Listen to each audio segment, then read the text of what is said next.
What is up, you guys? Welcome back to another episode of the Handmade Business Secrets podcast. And today, I want to talk to you about why you matter so much inside of your business. Let's go.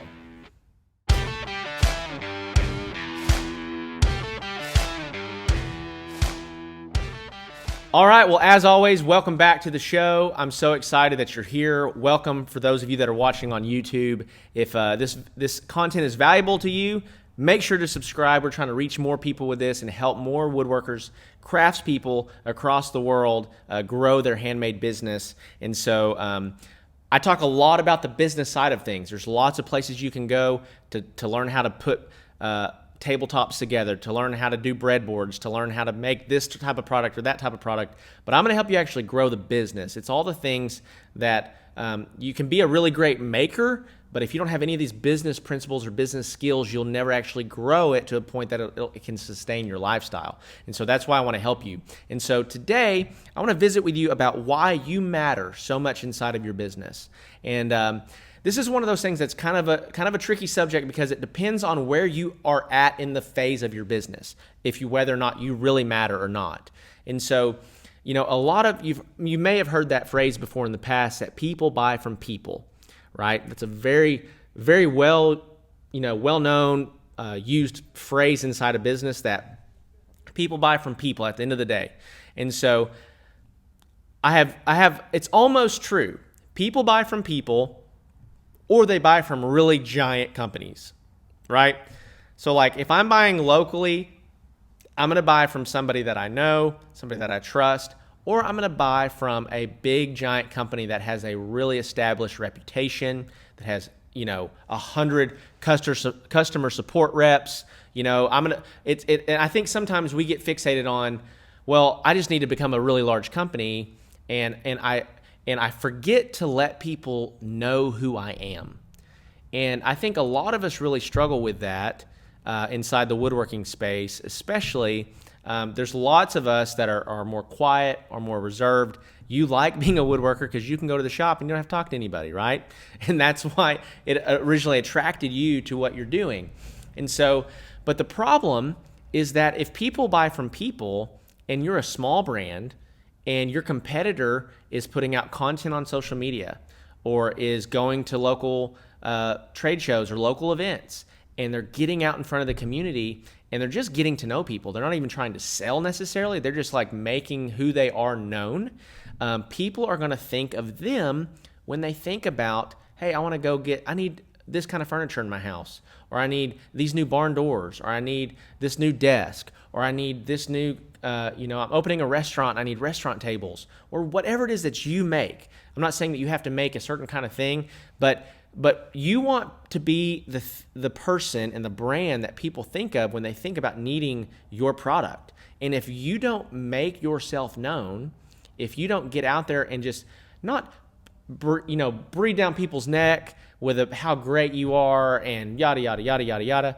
It's like Walter Payton, I think, once said that when you're good, you'll tell everybody about it, but when you're great, they'll tell you about it. And it's one of my favorite quotes of all time. But you want to just position yourself in front of people so that they know about you. And if you don't do that, you will not sell. You will get looked over, and you'll sit here wondering like, man, I have the best product. Can I just tell you something that's really hard to hear? The best product doesn't win. The best product does not win. It's the best product that is well known that wins. And so so many of you guys are fixated on man, I want to get the best tools. I want to have the best, I want to build it the best way. I want to have the most solid product in the world. And the reality is there's some guy out there that's hustling and getting in front of people that's probably 80% as good as what you are, that's still in all your business. And it's because we fixate on the wrong things. If you're going to grow a business, if you want to make a living, if you want to build something bigger than yourself that maybe you can pass on to your kids, or it can be a family business or something that's going to provide for you, you have to become well known. And this is what's so hard about this, is you just have to do it. You just have to start doing it.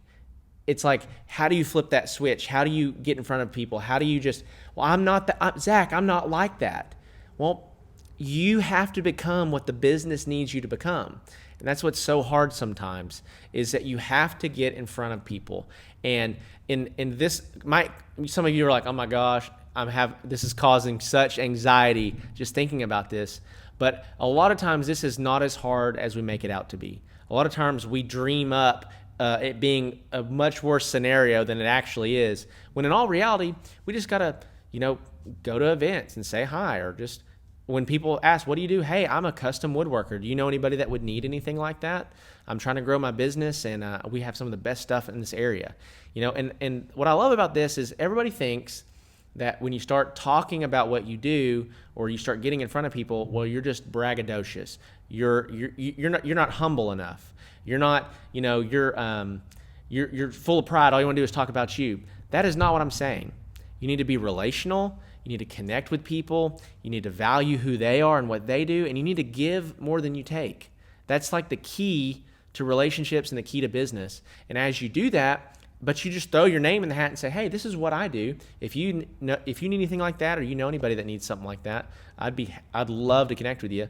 I've seen so many doors open for me like that, and so many people that I know that are just like that aren't even really great business people. They're just super relational.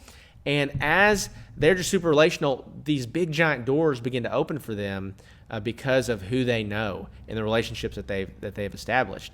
And I know this is hard, but it's worthwhile, is why I'm talking about it.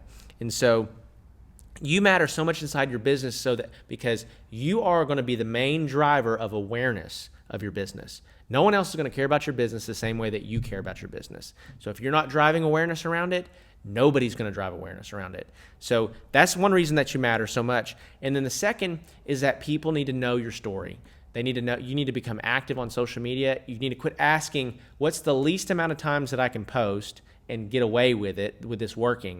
You need to say, how much, if I flooded this thing with content, if I flooded social media with content, if I built my website out, if I hired a videographer, what can I do to blow this thing up? And a lot of times what hinders us is we just think too small. And honestly, most of us, almost all of us, we're trying to do the bare minimum that we can do to become successful. What's the least amount of work that I can put in to become successful? And I get that. Like, that's how I was for a long, long time.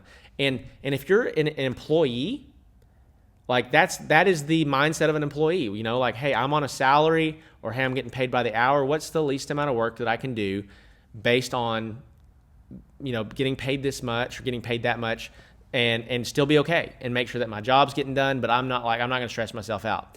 Well, when you become an entrepreneur, when you are the driving factor in your business, you have to forfeit all that. Because if you don't do it, it won't get done.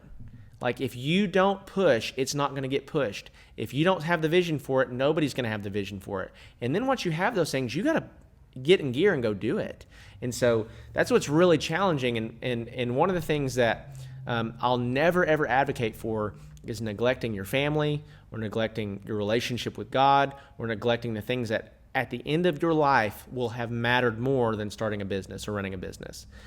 But you have to make room for starting a business. If that's what you want to do, then you got to figure out, how do I make room for this in my life? How do I make room to grow? How do I make room to continue to expand? And if I don't do that, it's not going to happen. And you have to have like a holy urgency, understanding that like, I'm going to be the main driver here. So I need to make sure that I'm establishing relationships. I need to make sure that I am airing out my story, that people know me, know about this company, know the heart behind it and why we're doing what we're doing. And inside of that too, I would just say you want to connect a why to your business. If you don't have a bigger why than just, I want to make money, people aren't going to really connect with that. Like, unless your product is just absolutely phenomenal, they're not going to really value that. So you got to connect a why to what you're doing. What's the heartbeat? What's the goal of what you do? And so for us, we specialize in dining tables, chairs, benches, and family matters to me. Family matters to who I am. I've got a wife and 3 awesome kids, and that is the best part of my day. Every single day is when I get home and I get to hang out with them. And so that's a value that I carry, and those values get communicated through everything that the business does and says. I'm not here just to make tables for the sake of making tables, but I make tables to connect families together at the end of their day. When dad's had a long day and mom's had a long day and the kids have had a long day, that they can come in, they can sit down at the table, put away their devices, and connect and have a relationship. And that matters to us. And so we want to continue to help grow families as a result of our tables.